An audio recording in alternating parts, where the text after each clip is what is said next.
Welcome everybody, I am Toroshin. I will show a speedrun of the Grey Man. And I'm not so sure how many actually know the series, especially in the West, because it's a series that has been more popular in Japan. But it's a fairly, I would say, good story. It does become a bit convoluted later on, but I will say give it always a chance. Regardless, we are going to follow the story of the Grey Man, like the beginning of it. So it will be technically a bit spoilery in that regard. But yeah, I think we are ready to go. So I would say the timer will begin in 3, 2, 1. Let's go. So yeah, we are starting off by having Alan Walker, the main character, trying to join the Black Order. The Black Order is an organization for exorcists. And the story is like we have exorcists that are trying to defeat demons called Akumas. Right now we are going through the tutorial. We are learning from Lina Lee here of how to talk as well as how to use the map. Oops, it did not really count that one. Thank you. And yeah, we actually have to go through all text bubbles to finish up the tutorial each place. A bit sad, but I'm happy that you can just hold down the B button to actually go through text very fast. Right here we are learning how to use search. Search is going to be used quite a lot. It's to find objects, both for the game to find like the true ending of the game, which we are not going to do here. It's going to be purely any percent. But here we can search to find a meal ticket. And the game is like very...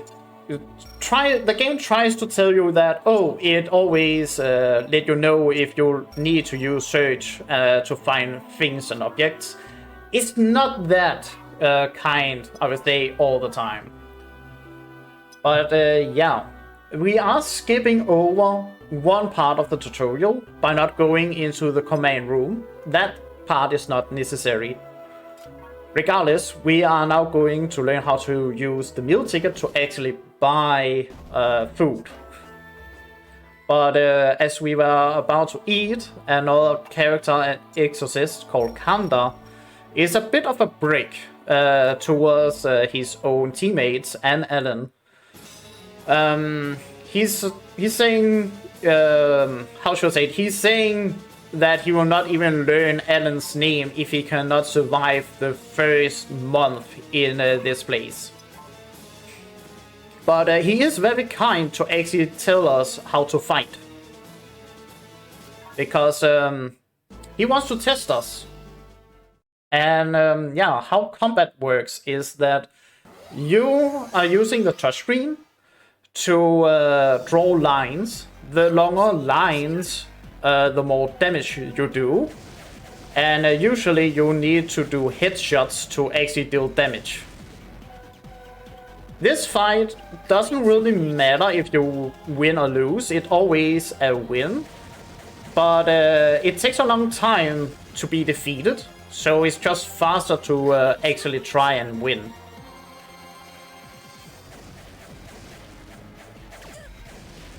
The game is also like teaching us that we have a special move we can use and utilize.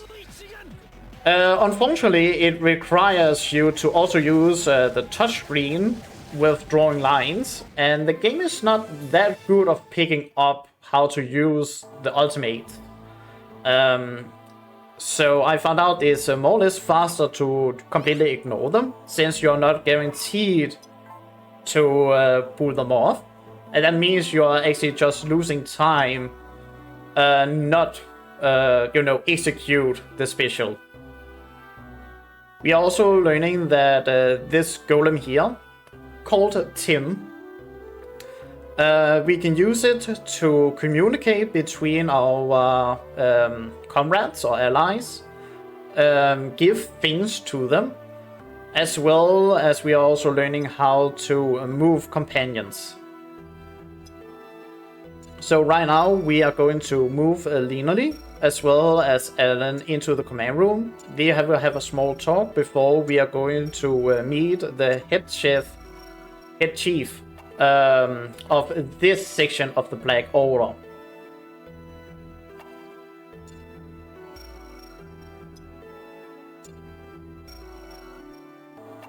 And the game heavily wants you to play only with the touchscreen. So if you maybe wonder the setup, yeah, the main screen you're seeing is actually the touchscreen, because that's where most of things will be executed on.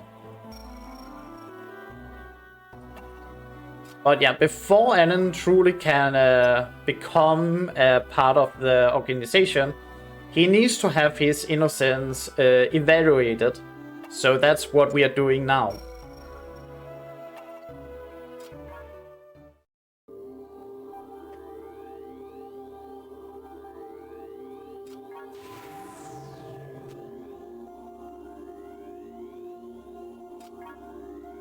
One thing that I do not really like about the game is that when we have a talk option, like now, it wants us to say we want to talk twice in a row.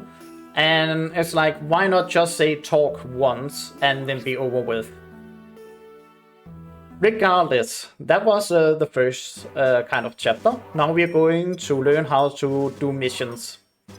I'm going to follow the storyline of the Grey Man, but it is possible to take the missions in any order you want, with any like companion you have unlocked throughout the game. So we are going to do the first mission. It's actually one of my favorites from the series, called The Doll's Wish. It's how should I say it? It's hitting you deep, sort of, with the sad story that is about the background of like the main characters, as well as how dark it also becomes. But how it is that we are in a town, at like an abandoned ruined town. We found out there is a living doll here, and we suspect that is an innocence that is keeping the doll alive. The Alchemist is then trying to kill the innocents so that it cannot be used against them. But the Seagulls, the guy we are seeing here, Toma, we have put up a barricade around them that the Alchemists are trying to break through. So we are actually just trying to evacuate the doll away as fast as possible. And by doing that, we are going to flee underground. Now I am searching these monuments, because Kanda needs to know that these exist, so I don't need to go back to them later. He's then telling Alan Walker, hey, we are putting a safe distance underground. And he could come and join them. But an Akuma that is in a scale level 2 or maybe rank 2 comes out and has the ability to copy his opponent with the abilities. So he's more or less just beating Alan down underneath the city. And now we need to find a way out. So we are asking the man and the child that like knows the city, is there any like secret route we can take? We are still not 100% sure who or what really is the innocence. There's still something we are trying to like figure out. But regardless, we do not want the Akuma to find out.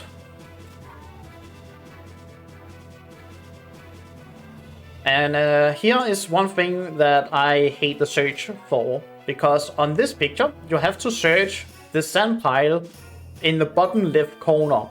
It's never really explained. I was lost for about an hour trying to search everywhere to find whatever I apparently needed. Because here is kind enough to give me a star, so I like know where to look. So yeah, it's a bit odd sometimes.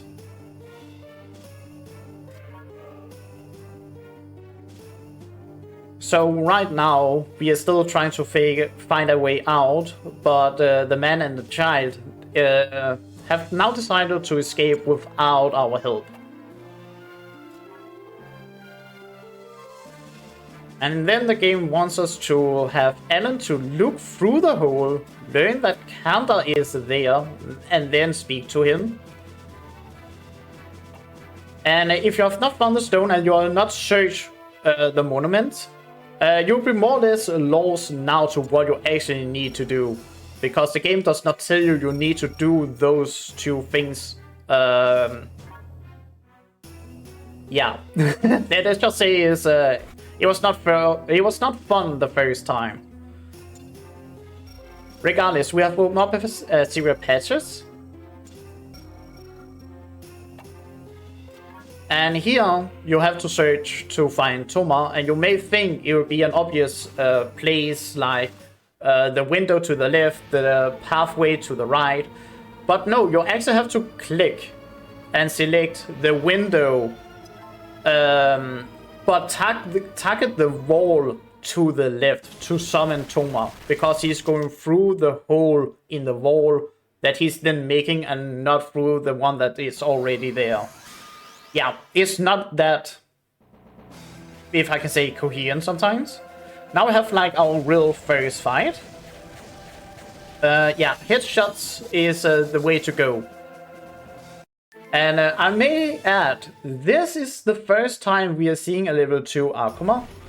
And in the series, he is beating them to a pulp all the time. They almost die trying to fight it. And here is like 6 headshots, he's down.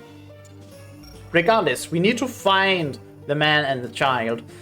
And you find them here by selecting more or less the middle part, where Alan will like hear the child singing.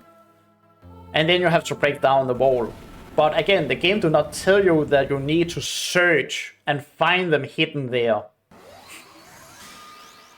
And now we have around, I would say, 32 to 35 seconds without doing anything.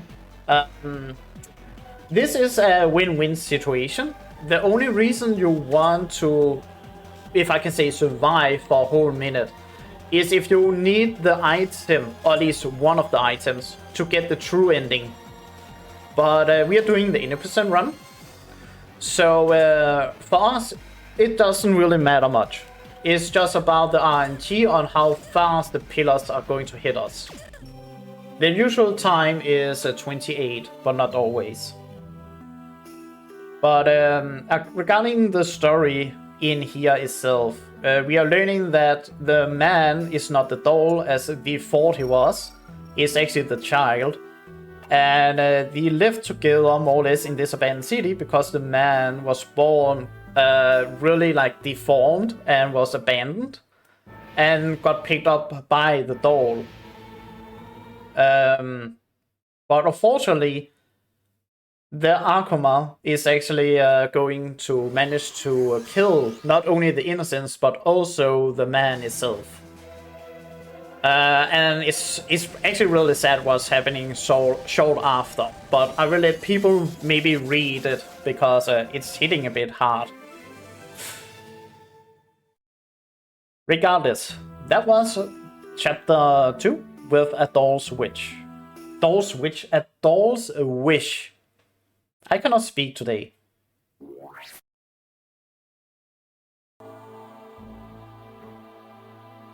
So yeah, we are coming back home from the last mission. We have only been here for about half an hour.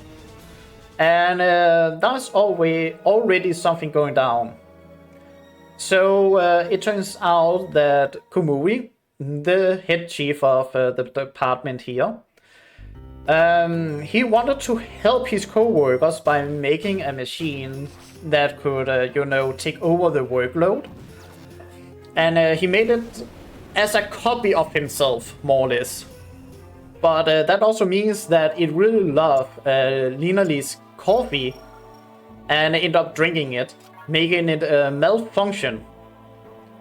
So it knocked out Lina Lee because it's also programmed to try out and fix or enhance innocence and exorcist, which Lina Lee is. But the other people here have been fast and how should I say it, blockage a door in the training's ground. But the robot is outside. We need a distraction. The distraction is that Kumui is saying that Alan's arm, which is his innocence, is broken. So now it wants to fix it. And now we have a fight.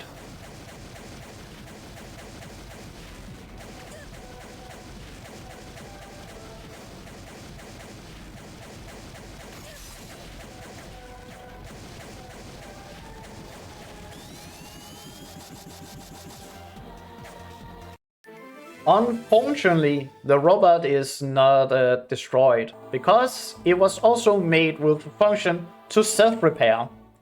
How it could not repair itself after drinking the coffee, I do not know.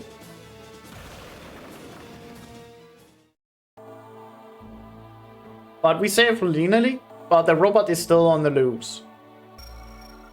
And as it is right now, we need to now learn why it went berserk.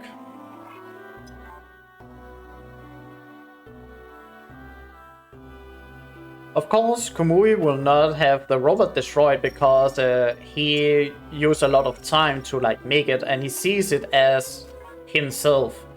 But no, we are going to do whatever we can to actually get rid of it. We are learning that it really liked the smell of coffee, so we are going to get that.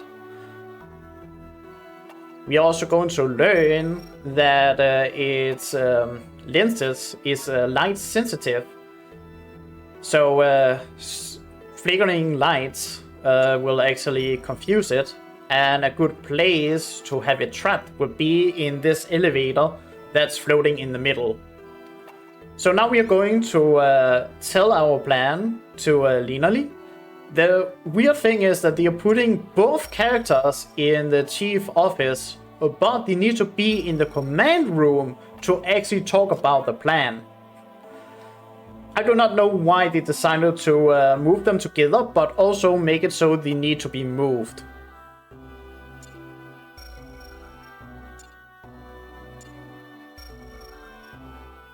And then we use the coffee to track the robot.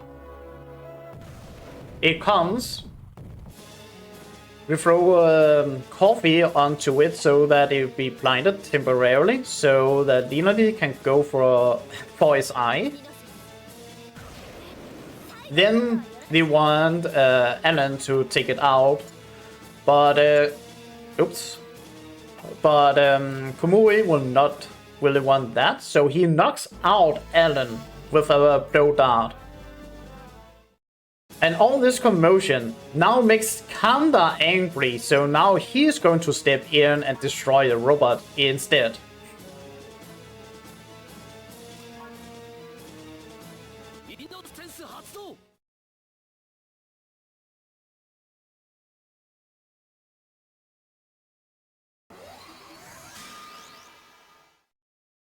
Oh yeah, I'm not entirely sure if I did mention it or not, but Kumui is the big brother of Lina Lee, and he is very protective of her.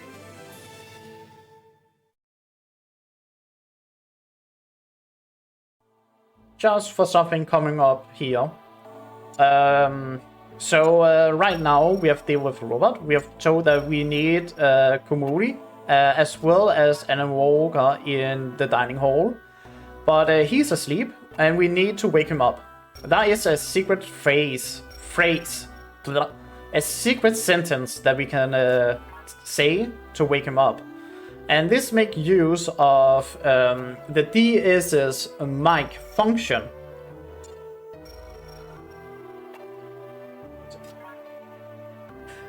Lina Lee is getting married.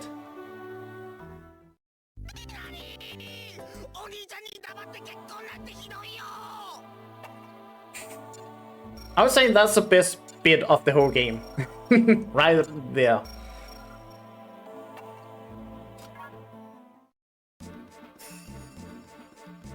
But yeah, we are going to get a welcome home party because we have done our first mission and survived.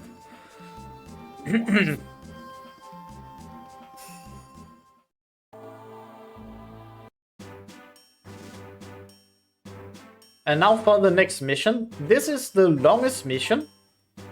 And it's also really convoluted for certain things you need to do in it.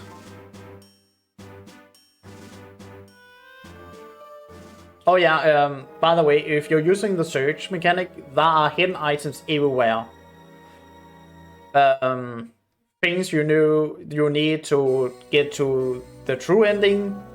Music records you can have, or objects from other people. Regardless, the rewriting CD chapter. So apparently we have a CD where the time keeps going back to the same day all the time. And of course the first thing we are doing is to see if we can leave town where we have now entered. That seems to be impossible. So let's try and ask a few people to see if they know something. We are not entirely sure what's going on in the city. We are only suspecting that an innocence is like rewriting time. And right now we are trapped in the city as we needed to check. And the game do not tell you need to do it, but you actually need to check it. So yeah. Congratulations, you are now lost for a long time finding that one first time you play. As you also need to get a newspaper that is on the counter to like the middle right of the picture itself. Doesn't really tell you that. Here we are showing an order for some like beverages that this pub have put on, but he has not sent the notice yet. But he do not know, of course, because he are going to send it later today. Regardless, we cannot do anything as it is right now, so we are just going to sleep for the next day, which turns out to be October the 8th, October the 9th again.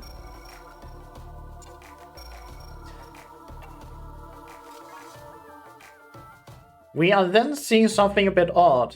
We have a Miranda that seems to know that some kids are going to harass her by throwing snakes at her.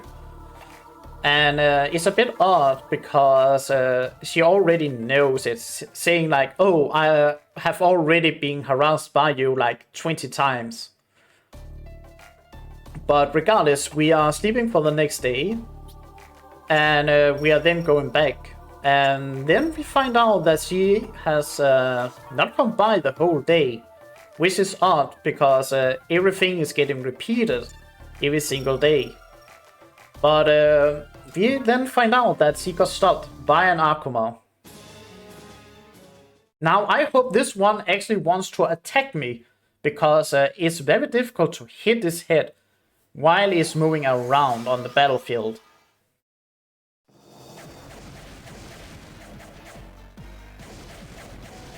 Thank you for trying to attack me.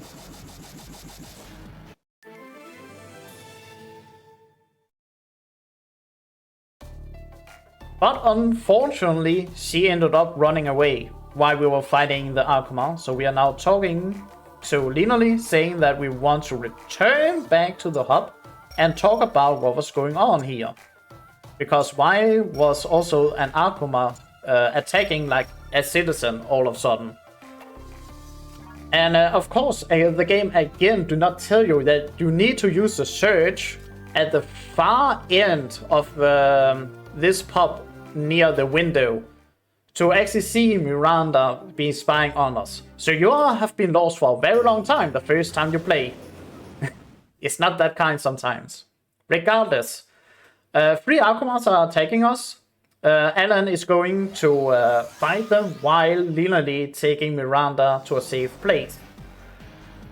And we now have, you know, a whole minute with nothing really going on, because you cannot defeat them, but you don't really need to even defend against them, because we will not do enough damage to actually defeat you. So it's just waiting. And the reason I think that you cannot defeat them is because that we have to flee or like retreat in like the story. So I think that's like the reason you are not really going to do anything against them.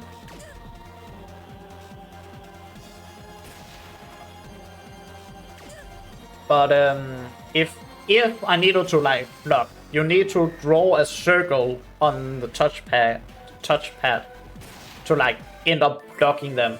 Though I hope I do not need to do that during the boss fight in this chapter. But yeah, here we have Road. She is calling the Akuma back. The Akumas are made by how should I say, the bad guy called Millennium Earl. Road is working for him. Nope. Yes. Talk.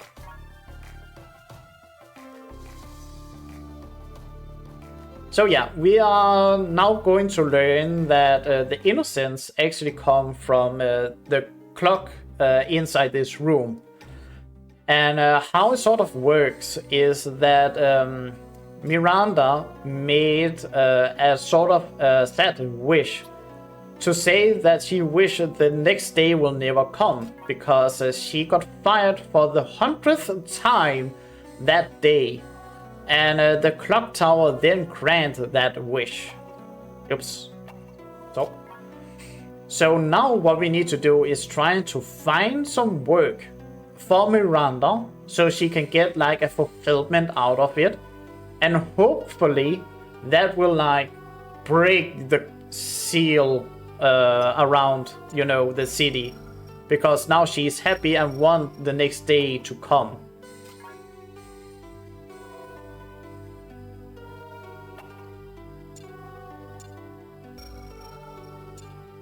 So right now we are going to the plaza because we are going to sell tickets for an upcoming theater show.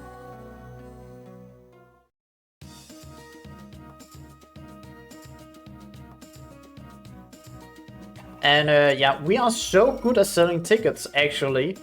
Mostly because Alan Walker is doing a street performance. That we are going back to try and see if we can get more tickets to sell. Unfortunately, we have now left Miranda unprotected. So a thief have now stolen all the money. So now we need to find the thief and capture him. And he is in the alleyway in this picture. But it turns out that he was just a decoy. Because now Miranda is really alone. So she's getting attacked by the Akumas. We are then going to be brave and say that we can take all the 3 Akumas on by ourselves. But we are being defeated. The reason why we are doing that is actually so that we are skipping a combat. So we don't fight at all. But now both Miranda and Lina Lee is gone. The only thing we can find is actually here. The clock key.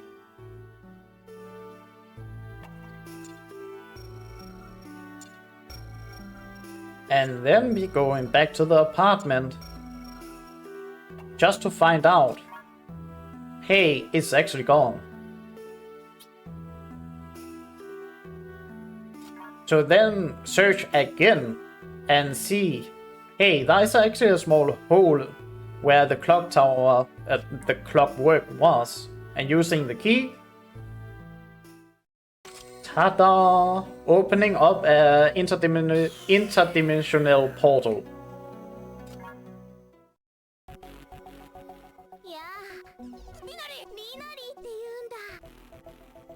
So yeah, Road is having a blast of a time here. Regardless, we are going to have a fight, and again, it is one that is a do-nothing fight, because the Akumas cannot defeat you, and you cannot defeat them. But technically, you need to be defeated, because when Alan is getting defeated in this fight, Miranda's innocence or exorcist power awakens, and those powers is time manipulation. But after this fight, we will have to fight the trio again, because she is going to use time manipulation to restore Alan back in good health. But that is also going to be the hardest fight in the game. And I hope for the bidder that I can actually do the fight with a good RNG, as well as not being forced to block attacks. And you're going to see, if I can see some... you're going to see why this fight can be annoying. And for some reason, why do I make a small attack? I first notice it now. I'm not touching the screen.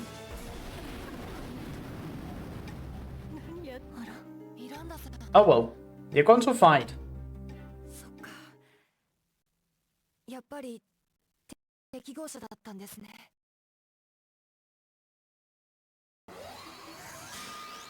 And because I cannot really use the specials properly, because it's not that well made in how to do it, because you have to like draw lines and while you're also doing the attack, so it sometimes do not pick up. You want to use your special, so it's just faster to actually attack. It's the same pattern of which one will attack you next time, but your position can be a bit random. And this is where I hate the randomness of this part of the game, because Road is helping the Akumas. She can do defense up, heal, or offense up. So she can just be a nuisance because of that. And it's also possible to maybe stun lock the Akumas by keeping like attacking like this. But if she pops up, she will interrupt like so, and the stun lock will then be more or less broken.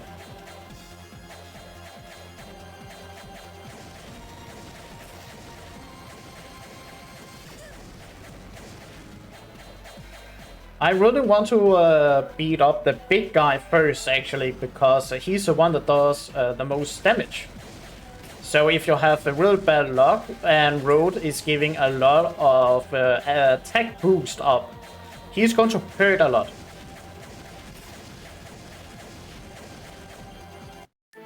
That's the fight.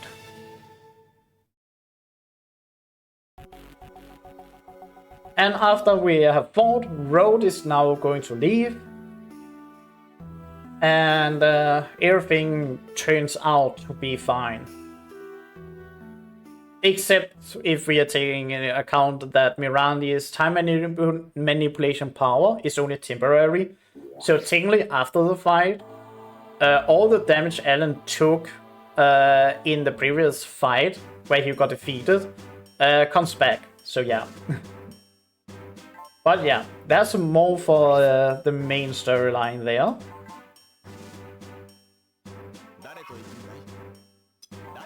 So now, there is a story about a vampire.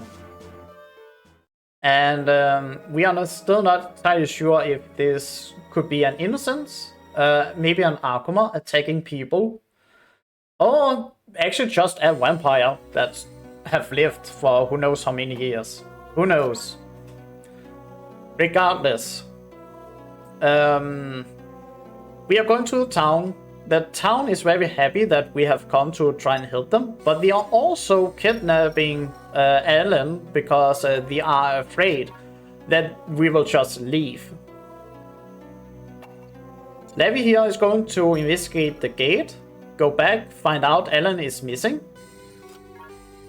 And now we need to search the window with the light on. Then we send Tim in through the window. Hear the talk of, between the villagers and Ellen. To then need search the window again because Levi has a hammer that can like extend. So he's going to go through the window. It's not very well explained in the game that you need to do all those 3 steps to progress. So again, that was not very fun. But yeah, the townspeople are now turned into an angry mob and they are following us because they want to take down the vampire that has terrorized the city and have killed a few of the citizens. We hear a scream, we go into the courtyard and he's actually going to attack and kill one of the villagers. And because of that, of course, the villagers now leave and say, no, you are the experts, so you can just deal with it. And now we're going to do a big brain move, because we will now search the stone here to the left. Step on that.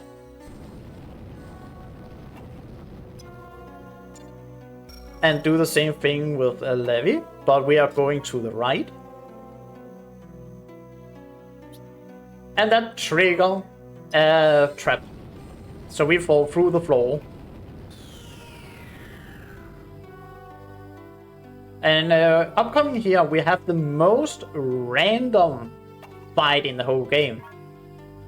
Because we are in a room with a lot of plants. We are going to fight. Ah, there was a hidden door. Was just missing that by a few millimeters. But yeah, we are going to fight the plants.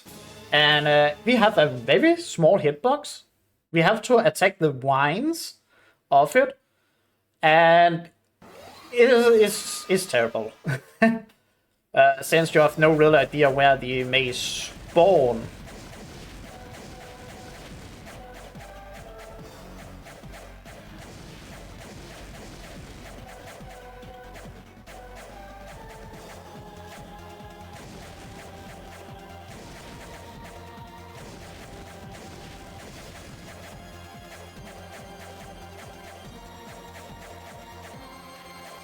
And this is like the only place where I really wish I could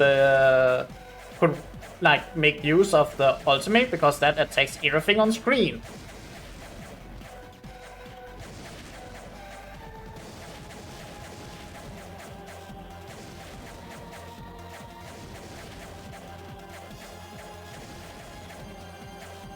Oh my god, I cannot hit them. I truly cannot hit them. Okay, this is the worst RNG I ever had with the plants.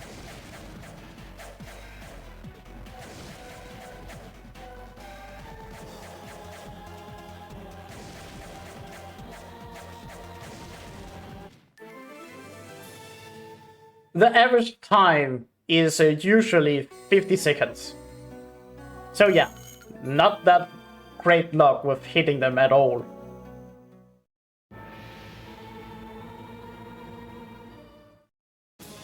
But yeah, we have the vampire Crowley's assistant, nurse, lover, many names. But yeah, she's going to Crowley and saying that, oh, these people here are bad. They have come to kill you because you're a vampire. So she's giving Crowley some of his blood, which will trigger him to turn into a vampire. We are then searching. We are then searching the gravestones because we are finding out that all the villagers that was killed actually was Akumas. So he is not a vampire going out killing innocent people. He's actually an exorcist, but he does not know. So here we have a choice to alter the ending of the game. As we're doing right now is that we are going to talk to Levi through the trapdoor. He found a key that he's going to give us. But if we investigate all the pictures and talk to him again, we will learn more about Crowley's sort of past. And that would make it so that, what can I say, another ending will come here. But as it is, we are going to use the 3 keys we have picked up. Green is for wolf. White is for lion. Gold is for tiger. If you want to know which key should be used where, in the courtyard there are 3 statues. That is them you need to inspect to know the color of what you should put in. But yeah, Crowley is now going to attack Levi. And this is not the hardest fight, but we can only take 2 hits where the 3rd will defeat us because he does so much damage. The only good thing is that he only goes up or down. So it's a bit easier to get headshots. Oh my god, it's difficult for me to speak for some reason. And the alternate ending here is that we are going to fight his lover here in the library. But if we have talked with Levi and so on, we could have Crowley taking up the fight and, if I can say, kill her. But since we never did that, that will never trigger. And what the big difference in it? Well, if he is not the one who takes out like her, he is not going to be in the story at all, because he's going to blow up his own castle with himself in it because he's so sad that we ended up killing his lover and he didn't do it. But if he did, he'll blow up his own castle and follow us. Another good thing about this is actually that he will not be in the last chapter of the game. That also means fewer text bubbles.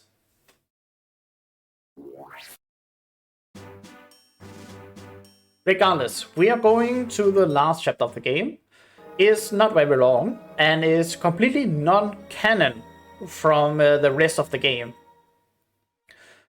And what it is essentially that a country has invited us for like a banquet, but it's really just a trap where all of the people here are Akumas, and they wanted to like, if I can say, get exorcists to come so that we could kill them. We have not collected anything to the story to get to the true ending, so the characters will not pursue the truth of this, if I can say, this country and why everyone is an Akuma. So instead of having 3 fights, between each other. This is going to be the last fight in the game. And when that fight here is going to be over, there will be only a small text for a few seconds, maybe 2. And then we will switch over to like an end screen image. When that pops up, that is going to be time.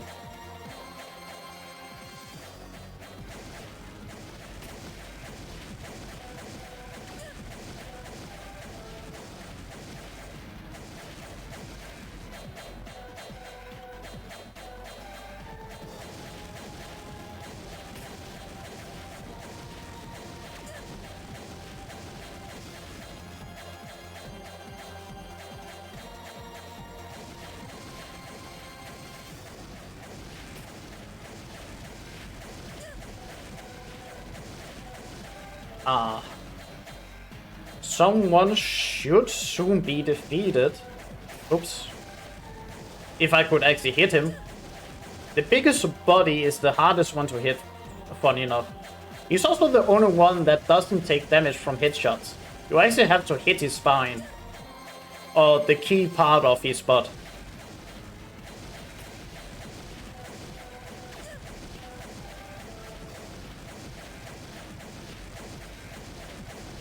Okay, 1 left. And then it will be soon time. Okay, so few text bubbles. So be ready. And time. So yeah. This is the 80% run of the Greyman, the Apostle, the Puzzle's God, if translated more or less correctly. Very short one, and it's very easy to make it with like getting to the second ending as well as getting to the true endings. There are 3 endings of the game, and you could maybe also make a category that is 100%, which means searching the pictures and collect everything else. But yeah, I'm the only runner for the game. So right now I'm just going to go with the 80%, but it is possible to add more to it. But yeah, that's everything that I have for today. So if anything else, I would say thanks for everyone for calling by Sting by. Have a good day and good night. Everyone, take care. See ya.